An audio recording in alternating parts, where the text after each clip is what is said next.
गरीब 100 करोड़ बानी कही, पहले चोले चाव, दूजे चोले कृष्ण को लिए साध के पाँव।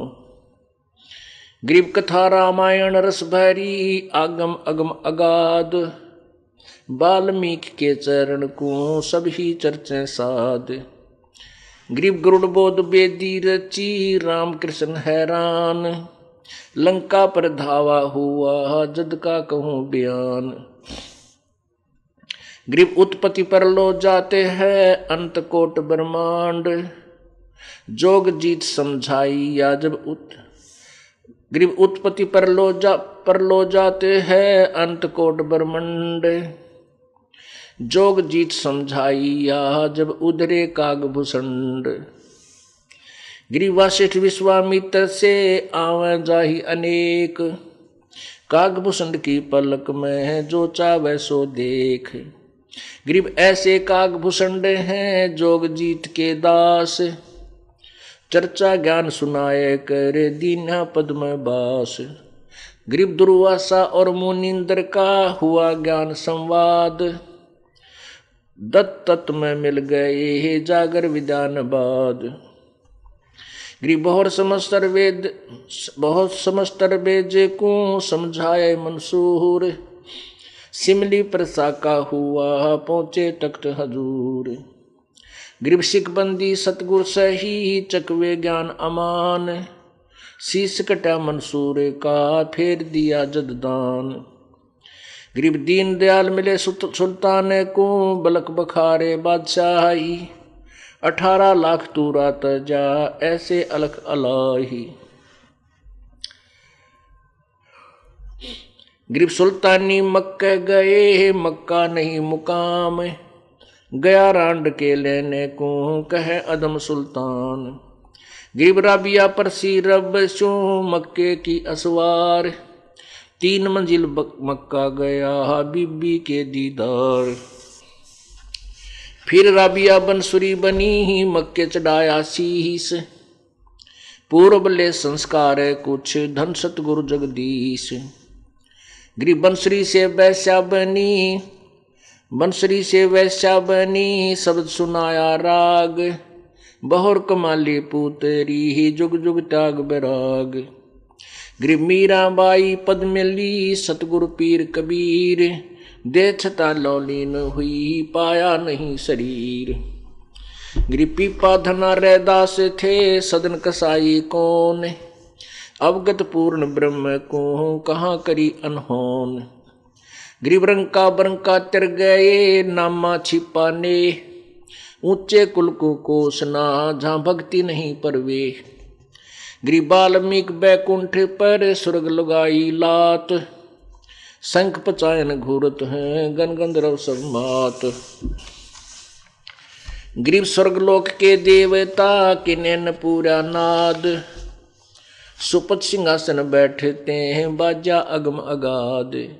गरीब पंडित 12 कोट थे, सहदेव से सुरबीन, 88 देव में कोई नहीं पद्म लीन। गरीब बाजा शंख स्वर्ग सुना, 14 भवन उचार, 3300 ततना लहा किन्हें न पाया पार। गरीब 4 वर्ण 60 शास्त्र, बिडरे दोनों दीन, मुक्ति खेत को छाड़े कर मगर भहे लौलीन।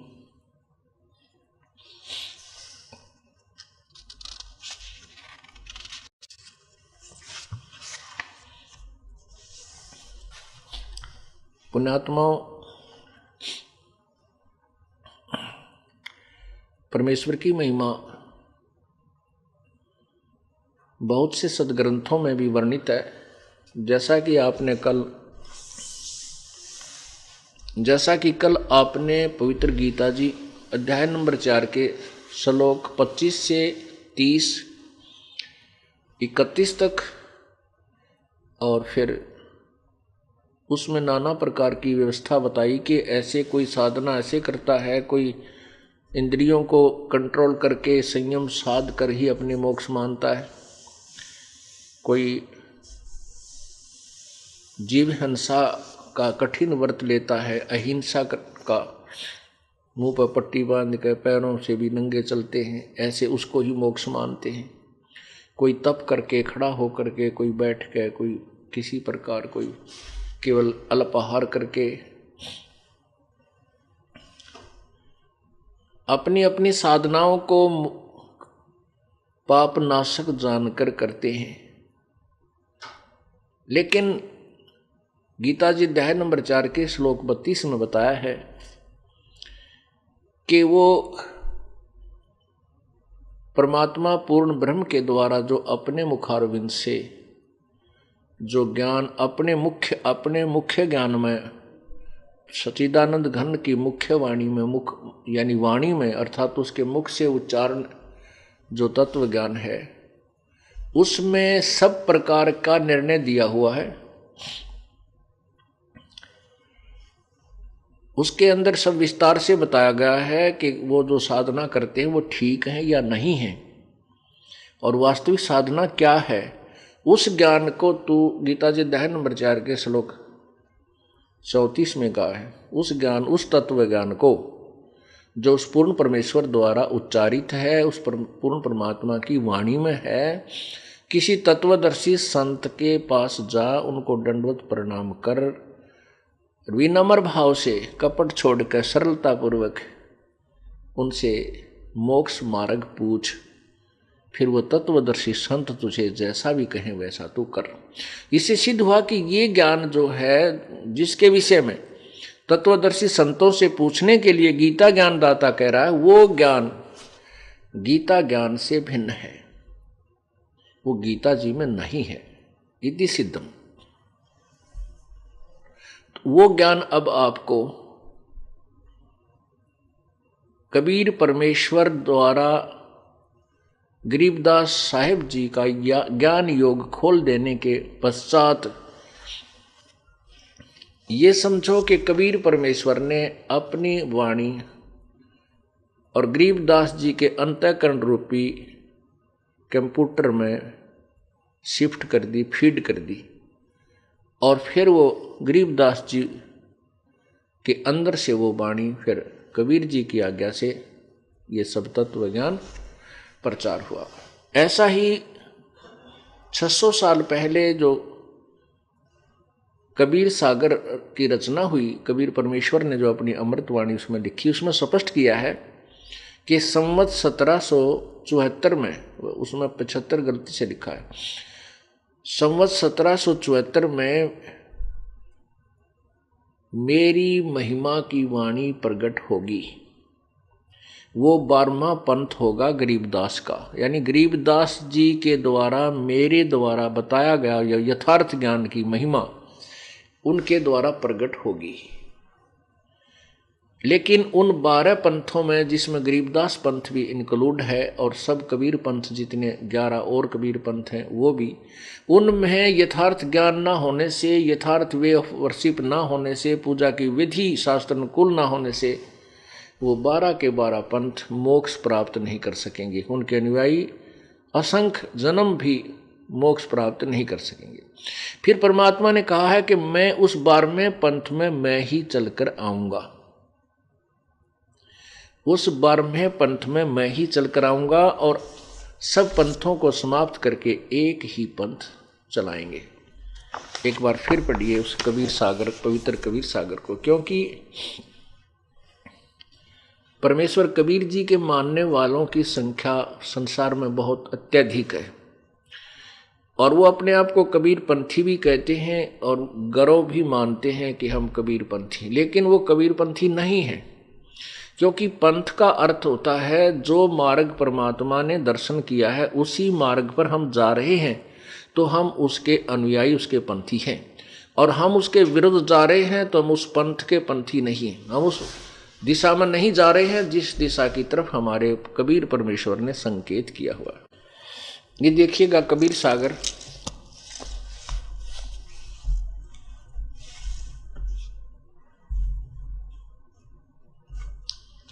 खेमराज श्री कृष्ण दास प्रकाशन बंबई से प्रकाशित है,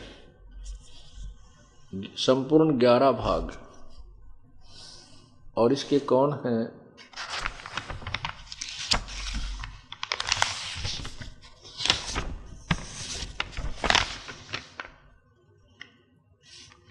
मुद्रक है, हाँ ये इसका प्रथम खंड है। ये है कबीर पंथी भारत पथिक स्वामी युगलानंद बिहारी द्वारा परिष्कृत। मुद्रक एवं प्रकाशक हैं खेमराज श्री कृष्णदास, अध्यक्ष श्री वेंकटेश्वर प्रेस, खेमराज श्री कृष्णदास मार्ग, बम्बई। इसमें अलग अलग भाग हैं। यहाँ कबीर चरित्र बोध, प्रश्न नंबर 1870, प्रश्न नंबर 1870, बोध सागर। यहाँ इसमें लिखा है 12 पंथों के विषय में जानकारी दी है।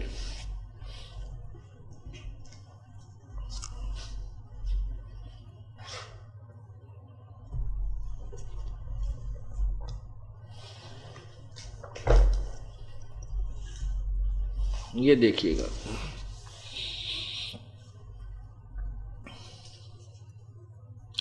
कबीर साहब के पंथों का वृत्तांत। प्रथम इन्होंने लिखा नारायण दास जी का पंथ। ये इन्होंने मिक्सिंग की है। वास्तविकता यहाँ पर यह है कि ये चूड़ामणि जी हैं जो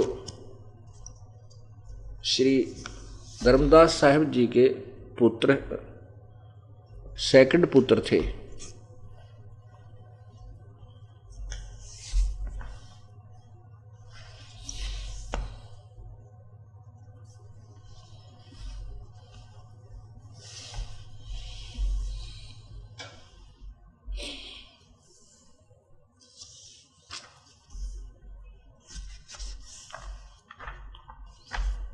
अब ये साथ साथ आपको दिखाएंगे तभी ये बात आपके समझ में आएगी। ये आपने 1870 कबीर चरित्र बोध देखिएगा, कबीर चरित्र बोध। ये पृष्ठ है 1871 और 1870 से प्रारंभ है। इसमें क्या लिखा है,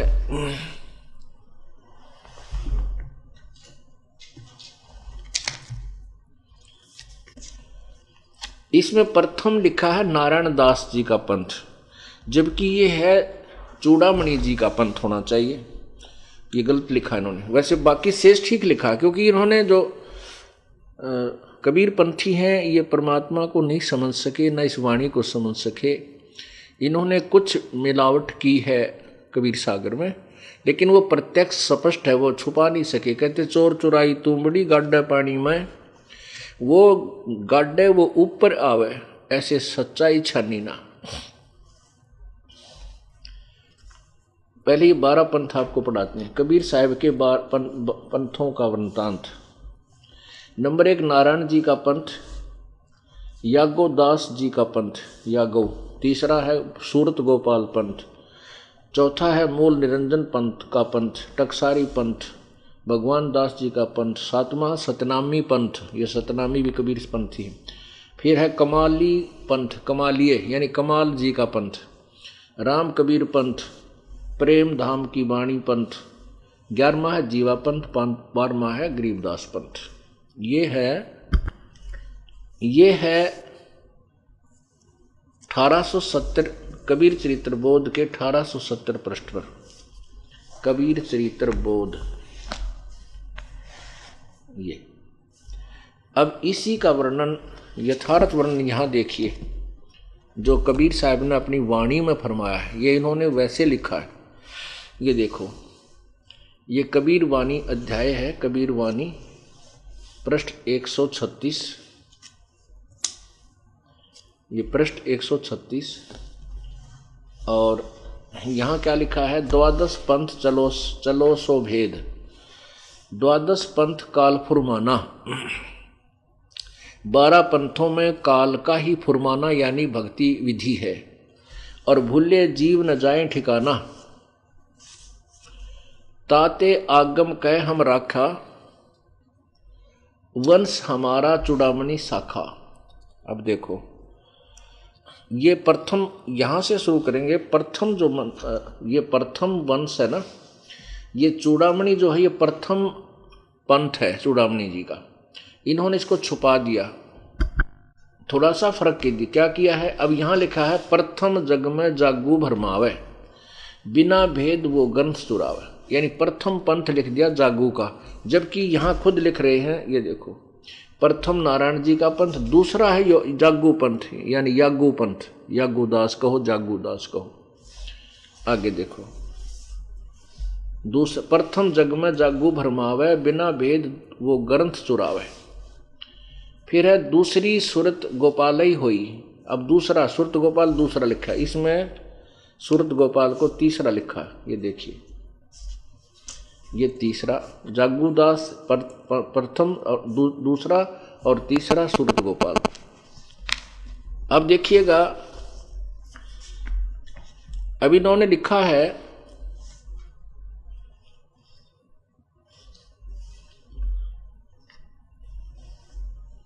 अब तीसरा, इन्होंने दूसरा सुरत गोपाल लिखा है, यहां पर सुरत गोपाल को तीसरा लिखा है, क्योंकि यहां नारायण दास यहां होना चाहिए था चूड़ामणि। चूड़ामणि जी धर्मदास जी के दूसरे पुत्र थे, जो परमात्मा कबीर जी की कृपा से उनका जन्म हुआ था, और नारायण दास तो पूर्ण रूप से विरोधी था कबीर जी का और अपने पिता धर्मदास जी का। तो यहाँ उन्होंने गलती की है, यहाँ लिखा नारायण दास, जो कि यहाँ स्पष्ट है, जो कबीर जी की वाणी में, द्वादश पंथ काल फुरमाना, भूले जीव न जाए ठिकाना, ताते आगम कह हम राखा, वंश हमारा चूड़ामणि शाखा। तो यहाँ से प्रथम होना चाहिए, चूड़ामणि जी का प्रथम पंथ होना चाहिए। इन्होंने प्रथम जागू लिख दिया, जबकि यहाँ प्रथम नारायण दास जी, दूसरा जागू लिखा है यागोदास, और तीसरा है सुरत गोपाल। इन्होंने दूसरा सुरत गोपाल ही होई, अक्सर जो जोग दृढ़ावे सोई। तीसरा मूल निरंजन वाणी, चौथा टकसार, ये सारे यही हैं, जैसे मूल निरंजन पंथ, टकसारी पंथ पांचवा, भगवान दास पंथ, सत्यनामी पंथ, ये सारे वही हैं। अच्छा, पांचवा पंथ बीज को लेखा, लोक परलोक कहें हम देखा, और छठा जो है पंथ सतनामी प्रकाशा, ये पांचवा छठा सतनामी, यहाँ पर सातवां सतनामी है। तो यहाँ ये गलती करते आ रहे हैं, यहाँ इन्होंने सिर्फ प्रथम की जगह इतनी मिलावट की है, यहाँ द्वितीय होना चाहिए था, या तृतीय होना चाहिए था, या चतुर्थ होना चाहिए था, ये पांचवा होना चाहिए था, यहाँ चौथा होना चाहिए था, यहाँ पांचवा, यहाँ छठा, ये सातवां, और सातवां आठवां होना चाहिए था, और ये नौवां कबीर राम कबीर पंथ है। आगे देखो, 10वां परम धाम की वाणी, इसमें 11वां परम धाम की वाणी है, 11वां। अच्छा, यहाँ इन्होंने 11वें का अर्थ ही नहीं दिया, 10वें के आगे 11वां लिखा ही नहीं, जबकि यहाँ 11 पूरे हो जाते, यहाँ से 12वें की बात शुरू होती है, यहाँ से ये 10वें के बाद 11वां कहीं नहीं है। फिर यहाँ संवत 1775 हुई, ये गलती से लिखा है, यहाँ 75 नहीं 74 होना चाहिए, संवत 1775, क्योंकि सन 1774 में गरीबदास जी का जन्म हुआ, ये उसी की तरफ संकेत है। तादिन प्रेम प्रगट जग सोई। आगे देखो, आज्ञा रहे ब्रह्म बोध लावे, कोली चमार सबके घर खावे, और साख हमारी ले जीव समझावे, असंग जन्म ठोर नहीं पावे, 12वें पंथ प्रगट हव बाणी। 12वां पंथ का चल रहा है विवरण कि 1775 में हमारी संवत 1774 में, वैसे 75 लिखा है, जो है मेरा प्रेम प्रगट होगा और मेरी महिमा की वाणी प्रगट होगी। आगे देखना, ध्यान से देखना इसको।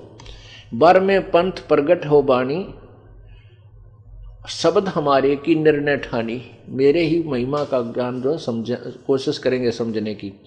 अस्थिर घर्म का स्थिर, ये अस्थिर वैसे स्थिर है, सथाई सतलोक घर का मरम न पावे, ये 12 पंथ हमी को धावे।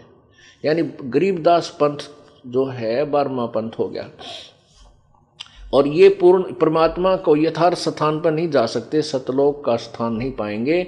अस्थिर घर्म का मर्म न पावे, ये 12 पंथ हमी को धावे। ये क्या लिखा परमात्मा ने, 12वें पंथ हम ही चलावें। परमेश्वर कबीर जी कहते हैं 12वें यानी गरीबदास पंथ में हम ही चलावें, सब पंथ मिट एक ही पंथ चलावें। ओए होए। अच्छा, धर्मदास को कह रहे हैं तब लग बोधो कुरी चमारा, फिर तुम बोधो राज दरबारा। यानी इन, क्योंकि अब क्या बात है, समझने की वाणी है परमात्मा की। धर्मदास जी को कह रहे हैं कि जब तक हम नहीं आए दोबारा या अपना कोई दास भेजेंगे, तो तब तक तो केवल नीचे वाली जो भोली भाली जनता है, गरीब सी जनता है, जो दुखी है, उनको समझाने की चेष्टा कर वो मान जाएंगे। या राज दरबार वाले लोग भी मान सकते हैं क्योंकि वो थोड़ी सी बुद्धि रखते हैं। इसलिए कहा कि प्रथम तब लग तुम, जब तब तक कहते हैं बर में हम ही चलावें और सब पंथ मिटा के एक चलावें, तब तक तुम बोधो कोली माने जुलाहे और नीचबार आदि यानी छोटी जाति वालों को समझाओ। वो दुखी होते हैं, वो भगवान से डरने वाले होते हैं, वो भगवान को मान सकते हैं, उनका कल्याण हो सकता है।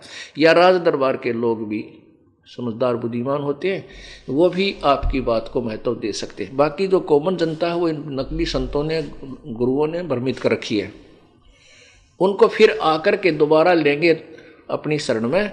तब तक तो ये सार ज्ञान को अन्य को नहीं बताना, किसी को नहीं बताना, क्यों भोली जनता सार ज्ञान से संबंध कुछ रखती नहीं, उसको तो भक्ति चाहिए, भगवान चाहिए, और अपना जो कल्याण है थोड़ा वो दुख वो निवारण चाहिए, वो तुरंत ग्रहण कर लेते हैं। राजदरबारी लोग होते हैं वो अपने स्वार्थवश ही ज़्यादा ग्रहण करते हैं। तो परमात्मा ने अपनी स्थिति को अभी तक बनाए रखने के लिए अपने कुछ शक्ति युक्त भक्त संत भेजते रहे, लेकिन यथार्थ ज्ञान जनता तक नहीं पहुंच पाया। और ना ही कबीर जी चाहते थे कि अभी ये बात खुले, क्योंकि उन्होंने इस समय के लिए सब गुप्त रखा हुआ था। और साथ में ये भी महिमा परमात्मा की आज तक चलती रही कि ये नकली 12 पंथ थे, इनमें एक एक जो शुरू में आए वो तो ठीक से व्यक्ति रहे, उसके बाद फिर ये नकली संत चलते रहे। तो कबीर साहब का नाम पृथ्वी से उठा नहीं, प्रभु अपनी समर्थता बनाए रहे ताकि अब उनको समझाया और समझा जा सके। अब क्या बता रहे हैं, धर्मदास जी को बता रहे हैं कबीर बानी में, 12 पंथ हम ही चल आवे और सब पंथ मिट एक ही पंथ चलावे, तब लग बोधो कुरी चमारा। कोली, कोली कहते हैं जुलाहों को। फिर तुम बोधो राज दरबारा। कहते प्रथम चरण कलयुग निराना, तब मघर मांडो मैदाना। ये प्रथम चरण, धर्म राय से मांडो बाजी, तब दर बोधो पंडित काजी। ओहो, 52 वीर कबीर कहाऊं, भव सागर से जीव मुक्ताऊं। अब यहाँ इसको समझिएगा। अब हमने आगे, अब आपको दिखाते हैं ये आगे, फिर देखो। एक तो ये बात ध्यान रखिए कि प्रथम चरण कलयुग निराना, तब मघर मांडो मैदाना। ये प्रथम चरण में परमात्मा बनारस में आए थे और मघर में शरीर चले गए थे। ये प्रथम चरण था। आगे देखो, धर्मदास मोरी लाख दोहाई, मूल शब्द बाहर नहीं जाई। सार शब्द, मूल शब्द माने मुख्य ज्ञान, मुख्य नाम। आगे ले, पवित्र ज्ञान तुम जग में भाखो, मूल ज्ञान गोई तुम राखो। अब मूल ज्ञान लिखा, ये तत्व ज्ञान भी अभी तक गुप्त, गोई माने गुप्त रखना, और सार शब्द भी गुप्त रखना। मूल शब्द माने सार शब्द, मूल ज्ञान माने तत्व ज्ञान। मूल ज्ञान जो बाहर पढ़ी, ओह, मूल ज्ञान बाहर जो पढ़ी, बिचली पीढ़ी हंस नहीं तरही। अगर ये तत्व ज्ञान इन नकली संतों का हाथ लग गया तो हम पहचान नहीं बता पाएंगे नकली और असली की। इसलिए मूल ज्ञान बाहर जो पढ़ी, बिचली पीढ़ी हंस नहीं तरी। ये बिचली पीढ़ी ध्यान रखो। 33 अरब ज्ञान हम बाखा, मूल ज्ञान गोए हम राखा। हमने 33 अरब वाणी बोल दी है, परमात्मा कहते हैं कबीर जी, लेकिन ये तत्व ज्ञान अभी तक गुप्त ही रखा है। मूल ज्ञान तुम तब लग छुपाई, जब लग 12 पंथ मिट जाई। ओहो, कहते हैं इस तत्व ज्ञान को तब तक प्रकट नहीं होने देना है जब तक ये 12 पंथ ना मिट जाए। अब ये सारे पंथ मिट लिए, क्योंकि तत्व ज्ञान हमारे पास है, उन संतों के द्वारा दिया गया ज्ञान भी हमारे पास है जो बिल्कुल व्यर्थ और यूजलेस है। उनके द्वारा दी गई भक्ति मंत्र भी कबीर परमेश्वर के यथार्थ भक्ति मंत्र से नहीं मिलते हैं। अब ये सभी समाप्त हो जाएंगे। अब ये तो परमात्मा ने कहा मूल ज्ञान बाहर जो पढ़ी तो बिचली पीढ़ी हंस नहीं तरही। अब सार शब्द जो मंत्र जो भक्ति विधि का जो उपासना है उसके विषय में बताया है, वो ध्यान से सुनिए।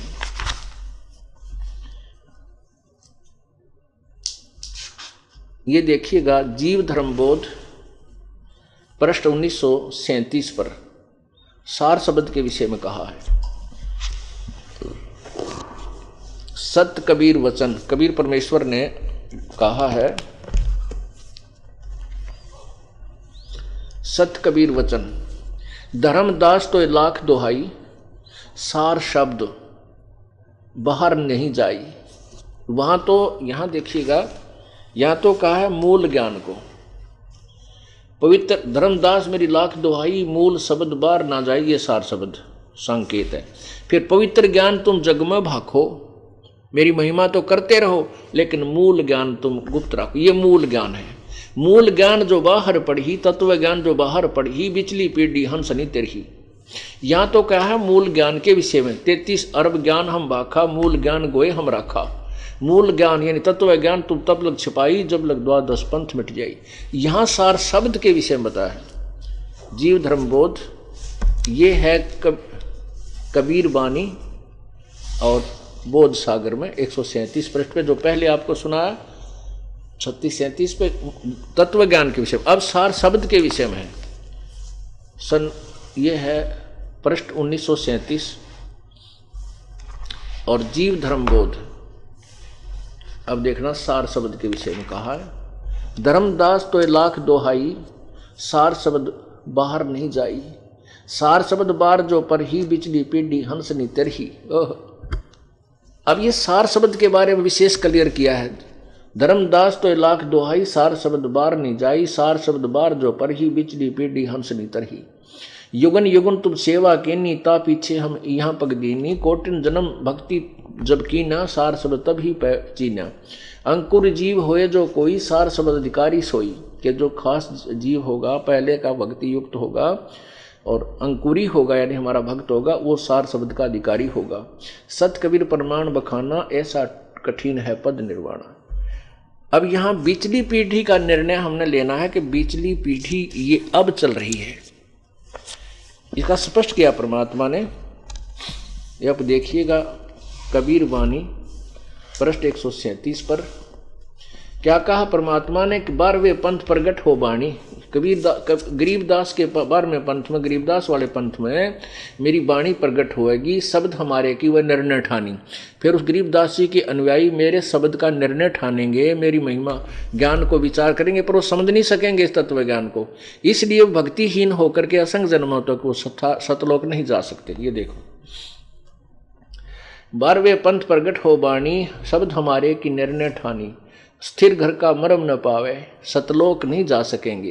ये 12 पंथ हम ही को ध्यान। ये कबीर तो करेंगे लेकिन वास्तविक ज्ञान उनके पास और भक्ति विधि नहीं होगी, इसलिए वो असंख्य जन्म, असंख्य जन्म ठोर नहीं पावे।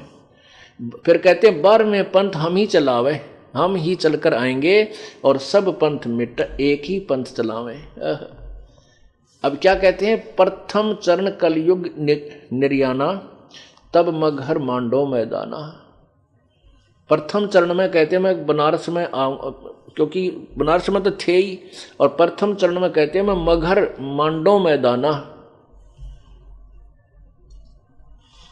यानी प्रथम चरण जो है स्पष्ट कर दिया है कि मगहर में जो परमात्मा सहसीर गए थे वो प्रथम पीढ़ी थी। जब परमात्मा बनारस में आए हुए थे वो प्रथम पीढ़ी हमारी चल रही थी अपने कलयुग में। तो वो उस समय हमारे जो बुजुर्ग थे उस समय जो भक्त आत्माएं थी वो अशिक्षित थे, और शिक्षा केवल एक विशेष वर्ग ब्राह्मण वर्ग के पास ही उपलब्ध थी। उन्होंने भक्ति मार्ग को न समझा, केवल स्वार्थ मुख्य मान करके उन्होंने इस भक्ति को बर्बाद किया। परमात्मा ने यथार्थ ज्ञान समझाया, कहने की चेष्टा की, लेकिन उन स्वार्थी गुरुओं ने, ऋषियों ने, महर्षियों ने परमात्मा की महिमा को जनसाधारण तक नहीं जाने दिया। ये तो थी प्रथम पीढ़ी। और लास्ट की पीढ़ी जो तीसरी पीढ़ी, बिचली इसलिए लिखा है कि ये क्लियर हो जाए। अब ये बिचली पीढ़ी शुरू होगी। लास्ट की पीढ़ी जो कलियुग की होगी वो कृतघ्नी हो जाएंगे, कति भगवान भजे नहीं, और बहुत बुरा हाल हो जाएगा कलियुग के लास्ट में। सभी मांसाहारी हो जाएंगे, कोई मर्यादा नहीं रहेगी, मनुष्य को मनुष्य खाने लग जाएगा, ऐसा जुल्म हो जाएगा। तो कहते वो पिछली पीढ़ी तो कृतघ्नी, पिछली पीढ़ी तो लास्ट वाली पीढ़ी तो कृतघ्नी हो जाएंगे, और अब बीच वाली पीढ़ी जो अब चल रही है वर्तमान में, और ये हजारों वर्ष चलेगी, ये पार करने हैं। इन हजारों वर्षों में वो पुण्यात्मा परमात्मा पुनर्जन्म देगा उनको, जो परमात्मा के कोटे में, इस ब्रह्मांड के एक कोने में परमात्मा ने अपना एक विशेष स्थान राजदूत भवन की तरह स्थापित किया हुआ है। वहाँ उन पुण्यात्माओं को रखा हुआ है। अब वो पुण्यात्मा जो पुण्य कर्मों से परिपूर्ण होंगी, वो तुम्हारे घरों में जन्म लेंगी, तुम्हारे पुत्र या पुत्री रूप में। वो इतने सुख, उनके इतने पुण्य होंगे कि उनके काम भी बढ़िया चलेंगे, सारे समाज से न्यारे उनके सुख होंगे, और ये भक्ति करेंगे और बेड़ा पार करवा जाएंगे। इसलिए आपको तैयार किया जा रहा है कि आपके घरों में पुण्यात्मा आए। पुण्यात्माओं, अब आप परमात्मा के ऑपरेशन में हो। कुछ भक्त आत्मा कहते हैं क्योंकि ज्ञान तो है ही नहीं, समाज के लोग हमारे को ज़्यादा टोंट कसते रहते हैं। जैसे लड़के का शादी होगी, लड़के लड़की की, एक बालक खराब हो गया गर्भ में, दूसरा भी खराब हो गया, तीसरा भी हो गया, और नाम ले रखा है, तो पड़ोसी तो कहेंगे, रिश्तेदार भी कहेंगे कि तुमने के नाम ले रखा, थारे वंश नहीं चल है। लेकिन यह बात आपने बहुत गहराई से सोचनी होगी। परमात्मा ऐसी दुष्ट आत्मा को तुम्हारे घर जन्म नहीं लेने देंगे जो तुम्हें भक्ति बाधक हो, और काल चाहेगा कि ऐसा दुष्ट पैदा कर दो बेटा या बेटी रूप में, ना जीवे ना जीण दे। तो उनके संस्कार भी आपके जन्म गर्भ में आ गया तो उसका जन्म माना जाता है, उनको वहीं समाप्त करता रहेगा। ये परमात्मा का ऑपरेशन है। लेकिन आपकी बुद्धि इतनी संकीर्ण हो गई है कि हम चिंतित हो जाते हैं, नाम भी त्यागने तैयार हो जाते हैं, क्या रखा है वहाँ पर। और फिर भगवान अपने कोटे से ऐसी निर्मल आत्मा देगा कि आपकी सेवा भी करेगा, भक्ति भी करेगा, और उसके साथ उसके पुण्य होंगे कि उसके ठाठम ठाठ रहेंगे। पर इस ज्ञान को समझने में बहुत ज़्यादा समय आपको सत्संग में देना होगा, तब यह बुद्धि सेट होगी। और ऐसे प्रमाण है, वर्तमान में दिखा दूं आपको, हजारों की संख्या हमारे भक्तों ने नाम ले रखा है, उनका बेटा इतना दुष्ट पैदा हो गया जो जीवन जीण दे रहा, तंग करे, लड़ाई करे, गाड़ दे, भूंडा बोले। कई तनों के हैं कि एक रू बेटा रोज पीटे है।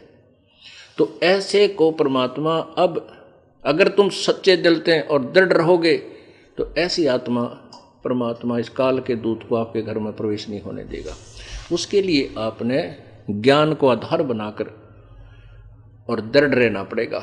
उसके लिए परमात्मा कहते हैं, द्वार धनी के पड़ा रहे, धक्के धनी के खा, और 100 काल जखजोली पर द्वार छोड़ नहीं जा। तो अब क्या कह रहे हैं कि प्रथम चरण में तो मैं मगर में सशरीर जाऊंगा, फिर आएंगे। अब ये बिचली पीढ़ी शुरू होगी, क्यों सब शिक्षित हो गए, पहले अशिक्षित थे। अब प्रसंग चल रहा है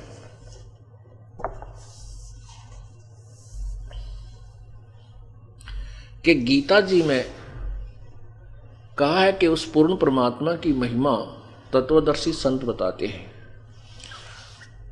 और उस तत्व ज्ञान में परमात्मा के द्वारा, प्रभु के द्वारा अपने मुख्य ज्ञान में, अपनी वाणी में जो अपनी ही महिमा आप ही बताई है, उसके अंदर ये सभी क्रियाएं भगवान की भक्ति कैसी होनी चाहिए और कैसी नहीं होनी चाहिए, जो व्यर्थ है, उसका उस तत्व ज्ञान के अंदर विस्तृत वर्णन है।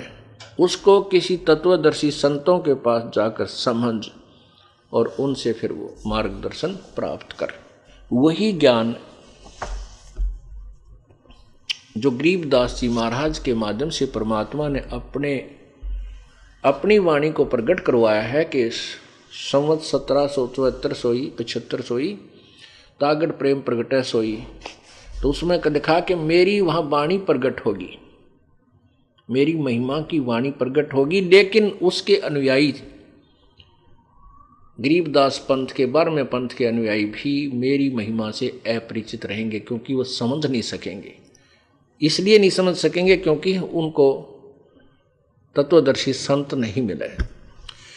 गरीबदास जी तत्वदर्शी संत थे, बंदी छोड़ थे।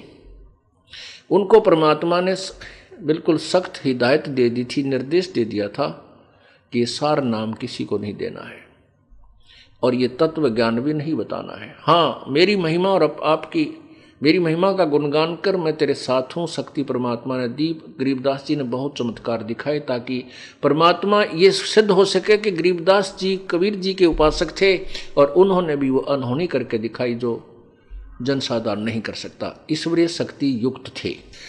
उसके कारण क्या हुआ कि परमात्मा की महिमा की वाणी अभी तक हमारे पास सुरक्षित रही, क्योंकि उनके अनुयायी इसको पढ़ते रहे।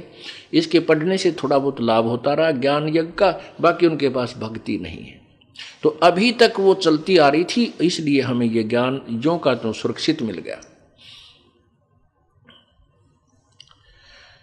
तो वो वाणी जो कबीर महिमा की वाणी है और गीता जी अध्याय नंबर 4 के श्लोक 34 में कहा है, वो आपको अब सुनाया जा रहा है। वो तत्व ज्ञान गीता अध्याय नंबर 4 के श्लोक 32 में जिसके विषय में कहा है कि वो परमात्मा की मुख वाणी में, उन्होंने तो वेद की वाणी में कहा नहीं, वेद की वाणी, वेद तो आपे वाणी है, वेद तो सारे ही श्लोक हैं, मंत्र हैं। वेद की वाणी की होती, वेद के मंत्र हैं, वो परमात्मा की महिमा के ही हैं। वेद मंत्र हैं, वेद के नहीं, वेद मंत्र हैं वो। और कबीर परमात्मा ने की वाणी, परमेश्वर की वाणी, वो आपको सुनाई जा रही है। अब इसमें क्या बताया है, ग्रीवन्योल नाद सुभान गति, वो लड़े भुवंग हमेशे, जड़ी जान जगदीश है, विष्णु व्याप शेष। अंश गवन करते नहीं मान सरोवर छाड़े, कौवा उड़ उड़ जाते हैं ये खाते मांसाहार। अंश दशा तो सादे हैं सरोवर है सत्संग, मुक्ता हलबाणी चुगे फिर चढ़े नवेला रंग।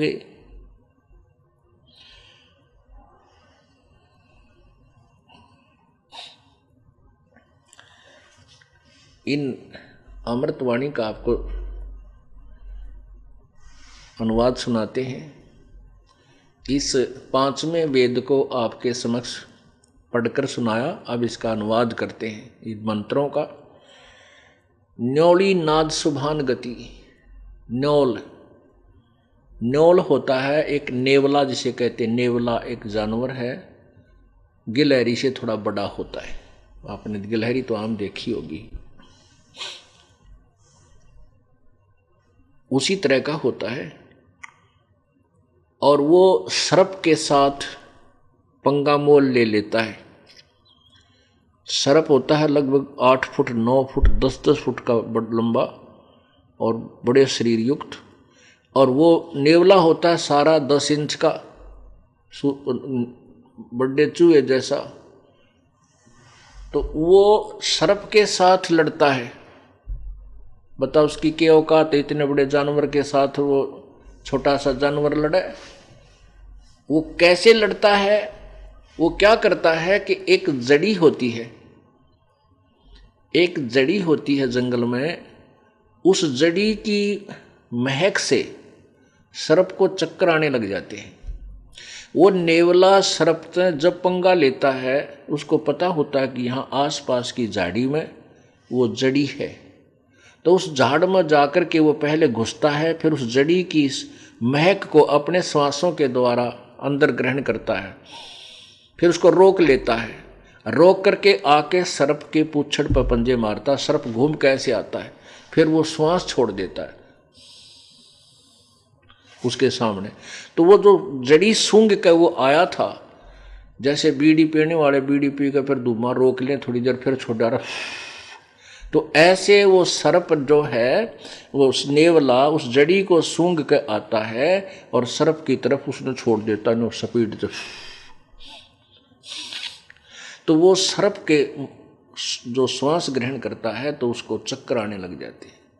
फिर सर्प सामने रुक नहीं सकता, वो अपनी जान बचाकर भागने की चेष्टा करता है। नेवला उसकी बूंदी पर जाकर पीछे से उसके मुख पर बैठ जाता है और उसको ऐसे बार बार वो महक छोड़ता रहता है और सर्प जो है निष्क्रिय हो जाता है, उसको सर्प को मार डालता है।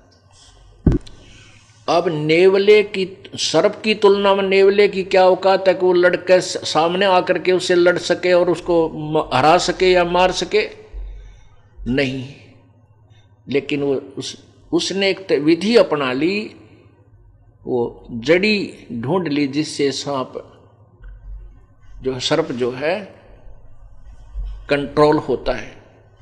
तो परमात्मा कहते हैं जड़ी जान जगदीश है विष्णि व्यापै शेष, न्योल न्योल नाद सुभान गति वो लड़े भुजंग हमेश, जड़ी जान जगदीश है विष्णि व्यापै शेष। परमात्मा ने क्या संकेत दिया है?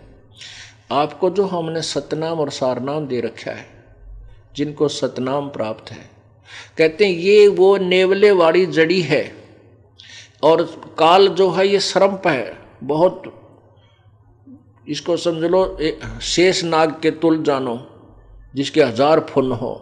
और ये श्वास का जो सिमरण सतनाम आपको दिया है ये वह जड़ी समझ लो, जड़ी जान जगदीश है, परमात्मा की शक्ति है उसके अंदर, इस मंत्र के अंदर। इस मंत्र का श्वास से सिमरण करते ही जो काल आपके ऊपर अटैक करता है वो निष्क्रिय हो जाएगा और काल सामने रुक नहीं सकता, वो भाग जाएगा। ना यमदूत रुक सकते ना ये भूत रुक सकते। तो यहां क्या बताते हैं? नौल नाद सुभान गति लड़े भुजंग हमेश, जड़ी जान जगदीश है व्यसनी व्यापै शेष। अंश गमन करते नहीं मान सरोवर छाड़े, कौवा उड़ उड़ जाता है वो खाता मांसाहार। एक हंस पक्षी होता है, हंस पक्षी के अंदर एक कुदरती गुण है इस प्रभु दत्त कि वो सरोवर पर जाएगा, झील पर जाएगा तो वहां पर वो कोई मेंढक मच्छी नहीं खाता, वो उन घोग्यों को नहीं खाता जो कौवा और बुगले खाते हैं। वो तो मोती मिल जाए तो खाएगा, नहीं तो मर जाएगा, निराहार रह जाएगा। हंस में एक और गुण होता है, हंस के सामने दूध में जल डाल कर रख दो, 1 गिलास दूध 1 गिलास जल उसको मिक्स कर दो और फिर उसको रख दो, तो वो क्या करेगा? हंस, उसमें ऐसा गुण दिया प्रभु ने, चोंच डालते ही वो दूध अलग हो जाएगा, वो दूध को ग्रहण कर लेगा और पानी को वहीं छोड़ देगा। ऐसा कोई भी केमिकल नहीं है कि दूध को ज्यों का त्यों सुरक्षित रख दे और जल को उससे अलग कर दे। उबाल के वो तो अलग बात है, वाष्प बना के पानी जला के दूध रख लिया, लेकिन परमात्मा ने हंस में ऐसा गुण दिया, वो दूध और पानी को छान देता है। दूध पानी को छानना अर्थात अच्छे और बुरे को देखकर सार को ग्रहण कर लेना, ये हंस के गुण होते हैं। हंस, अब भक्तों को हंस कहा है, जो पुण्य आत्मा हैं, जो परमात्मा की चरणों में आ गए हैं, जो सत्संग में आते हैं, उनको ये हंस कहा जाता है। आपने बुरे और अच्छे को पहचान लिया है, बुराई को अलग कर दिया है और अच्छाई को ग्रहण कर लिया, आप हंस हो गए। बीड़ी शराब मांस तम्बाकू आपने त्याग दिया, चोरी ठगी जारी आप नहीं करोगे। आपने दूध और पानी को छान लिया, आपने निर्णय ले लिया कि बुराई करना बहुत गलत है, इसलिए हमारे जीवन के लिए घातक सिद्ध होगा और पुण्य और भक्ति करना ही एक शुभ कार्य है। तो उसको आप करने लगे, आप हंस हो गए। तो यहाँ क्या बताते हैं? हंस गमन करते नहीं मान सरोवर छाड़े। कौवे उड़ उड़ जाते हैं वो खाते मांसाहार। अपने आत्माओं, आपने वेद पढ़े, आपको वेद भी पढ़ कर सुनाऊंगा, उसमें तो बहुत सिंपल ज्ञान है। वेदों का अनुवाद क्योंकि तत्व ज्ञान समझवाने के बाद होता है, दास ने कुछ एक का अनुवाद किया है, तो वो बहुत आसानी से है, बहुत सिंपल ज्ञान है, इतना गूढ़ रहस्य उसमें नहीं है। लेकिन ये तत्व ज्ञान का समझना ये बालकों का खेल नहीं है। एक लाइन को सुलझाने के लिए कितनी भूमिका बनानी पड़ रही है और कहाँ कहाँ तक आपको समझाना पड़ रहा है। एक पंक्ति, एक मंत्र, जो समवेद के एक मंत्र को आपको अनुवाद करने के लिए अब कितने उदाहरण देने पड़ रहे हैं। अंश गवन करते नहीं मान सरोवर छाड़े, कौवे उड़ उड़ जाते हैं ये खावे मांसाहारे। कितनी प्यारी व्याख्या दी है, कैसा निर्णायक ज्ञान दिया है परमेश्वर ने अपनी प्यारी आत्मा गरीबदास जी को। उन्होंने फिर यहाँ लिपिबद्ध किया है। जैसे आपको बताया कि हंस मांस नहीं खाते, केवल अपना उनका आहार मोती होता है, मोती ही खाता है। और कव्य जो होते हैं और कहते हैं हंस गवन करते नहीं मान सरोवर छाड़े, और कौवे उड़ उड़ जाते हैं वो खाते मांसाहार। कहते हैं हंस दशा तो साध है, सरोवर है सत्संगे, मुक्ताहल मोती चुगे ये नवेला रंग, मुक्ताहल बाणी चुगे ये चढ़े नवेला रंग। अब ये सत्संग तो सरोवर है, सत्संग, इस पृथ्वी पर सत्संग ही सतलोक आश्रम में होता है, बाकी कहीं सत्संग नहीं है। उन्होंने बेशक बोर्ड सत्संग का लगा रखा है, वहां सत्संग नहीं है, वहां कुसंग है। तो यहां कहते हैं सत्संग तो सरोवर तो सत्संग है, हंस दशा तो संत है। आप तो हंस हो जो इस मार्ग पर लग चुके हो, और सरोवर है सत्संगे, मुक्ताहल बाणी चोगे ये चढ़े नवेला रंगे। हंस गवन करते नहीं, हंस गवन करते नहीं मान सरोवर छाड़े, कौवे उड़ उड़ जाते हैं वो खाते मांसाहार।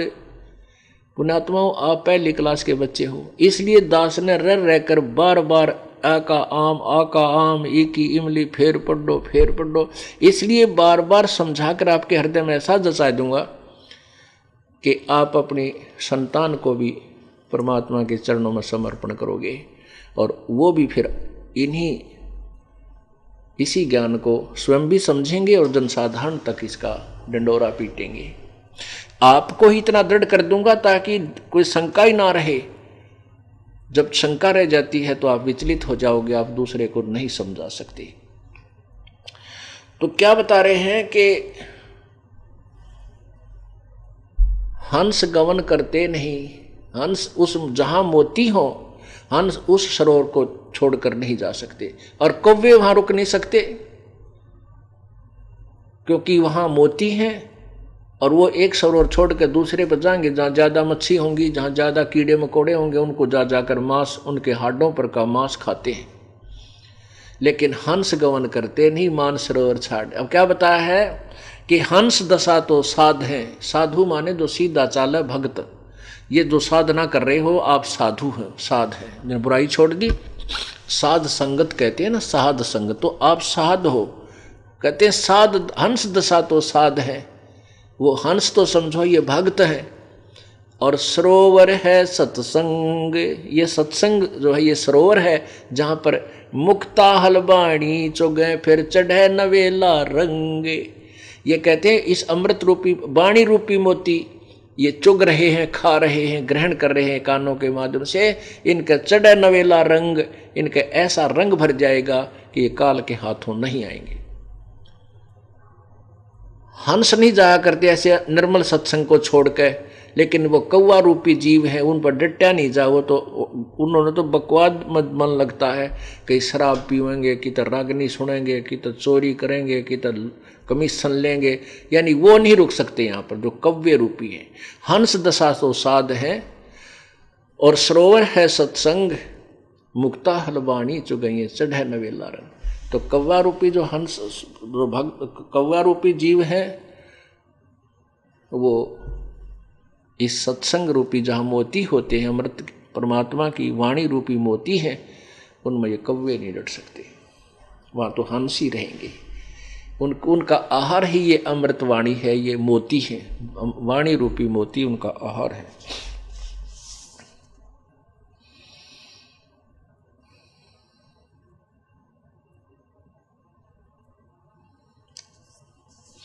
दरस परस नहीं अंतरा, रूमी बस्तर बीच,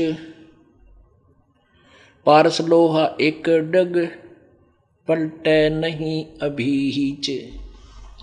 अब क्या बताते हैं परमात्मा कि जिनके हृदय में कपट है, जिनके हृदय में परमात्मा की जगह नहीं बनी है, वो मोक्ष नहीं हो सकते, वो मुक्त नहीं हो सकते, उनका मोक्ष नहीं हो सकता। उदाहरण देते हैं कि एक पत्थर होता है जिसको पारस कहते हैं। उस पारस के पत्थर, उस पत्थर पारस पत्थर में एक ऐसा गुण होता है कि यदि उसको लोहे के साथ टच कर दिया जाए, वो उस पूरे लोहे के जो एक मास पूरा होगा, उस पूरे लोहे के टुकड़े को सोना बना देता है। और कहते हैं रूमी वस्त्र अंतरा, यानी एक बहुत ही पतला सी साड़ी हो, रूमी वस्त्र, जैसे बहन दुपट्टा लेते हैं, या मलमल समझो, मलमल से भी और पतला कपड़ा हो, और उस पारस और पत्थर के बीच में यदि इतना भी अंतर रह गया, वो बिल्कुल साथ रखे दिखाई देते हैं, लेकिन फिर भी उसमें इतना भी अंतर रह गया तो भी वो लोहा सोना नहीं बन पाएगा। और साथ ही रखे हैं, तो कहने का भाव यह है कि सत्संग में भी आवे और उनके अंदर जगह नहीं, परमात्मा की कसक नहीं बनी, उनका मोक्ष नहीं होगा। अब गरीबदास साहब क्या समझा रहे हैं? कस्तूरी नाम कबीर है, ये बिन छेड़े मैं कंते, आद अंत की कहते हूं, पटतर कोई न संते। कस्तूरी नाम कबीर है। कस्तूरी में एक बहुत सुंदर महक आती है, बहुत ही सुखदाई महक आती है, वो अपने आप निकलती रहती है उसके अंदर से। कहते हैं कस्तूरी नाम कबीर है, और बिन छेड़े मैं कंत, आद अंत की कहत हूं, पट्टर कोई न संत। यानी उस परमेश्वर के बराबर कबीर जी की तुलना में कोई भी संत नहीं है, उनके पट्टर, उसके इक्विवेलेंट कोई भी संत नहीं है। संत शिरोमणि सब संतन सिरताज हैं, सतगुरु अदल कबीर।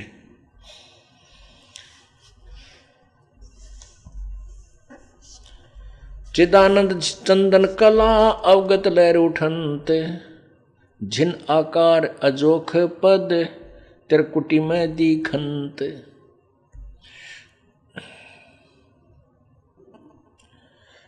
नैनो मद निरखत रहे अवगत नाम कबीर, बेड़ा पार लगाए हों सुरत सरोवर सीर।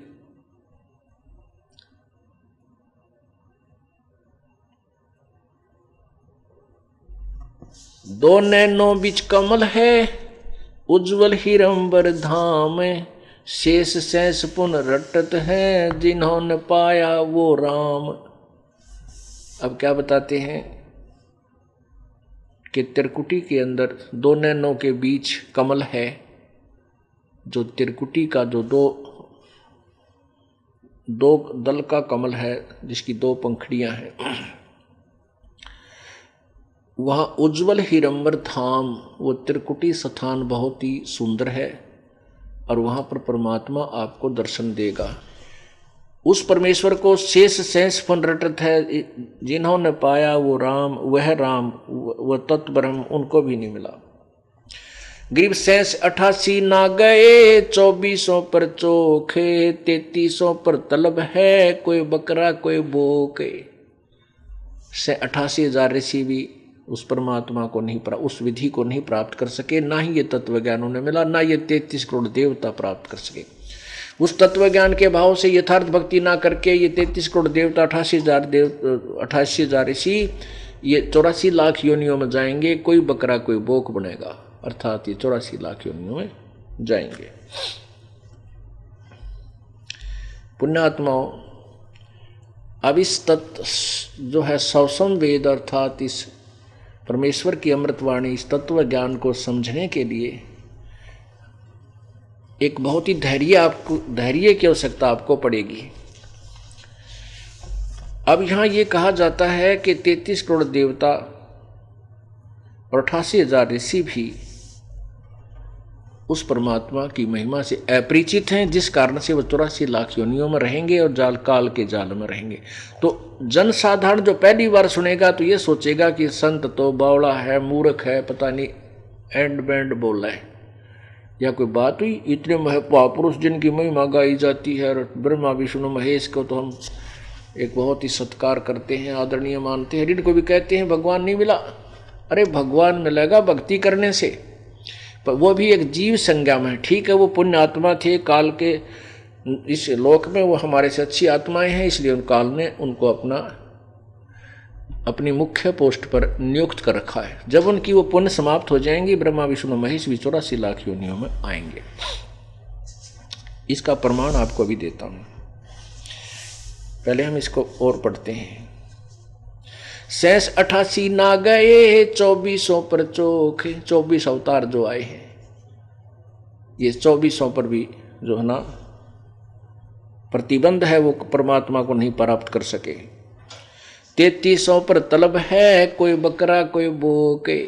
इन 33 करोड़ देवताओं पर भी, इन 24 अवतारों पर भी और 33 करोड़ देवताओं पर भी काल के ही लोक में रह करके कोई बकरा बनेगा, कोई बोक बनेगा।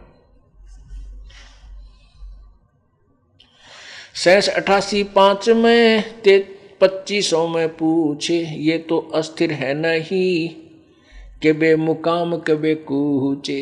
ये भी चला चलिए के अंदर है। कभी यहाँ मर गए, फिर स्वर्ग में उसे मर गए, नरक में, नरक से चले फिर 84 लाख योनियों में।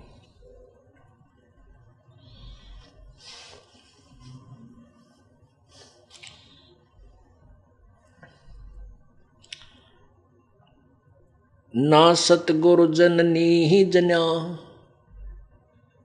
गरीबदास जी कबीर परमेश्वर के विषय में कह रहे हैं, ना सतगुरु जननी जन्या, जाके माने बाप, पिंड ब्रह्मंड से बाहर है, जाना तीनों ताप।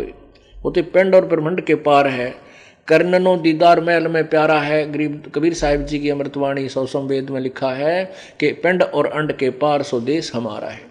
यहाँ गरीबदास जी भी वही उसकी समर्थन कर रहे हैं कि ना सतगुरु जननी जन्या, जाके माप माने बाप, पिंड ब्रह्मंड से रहित है, पर ब्रह्मंड से बाहर है, नावा तीनों ताप।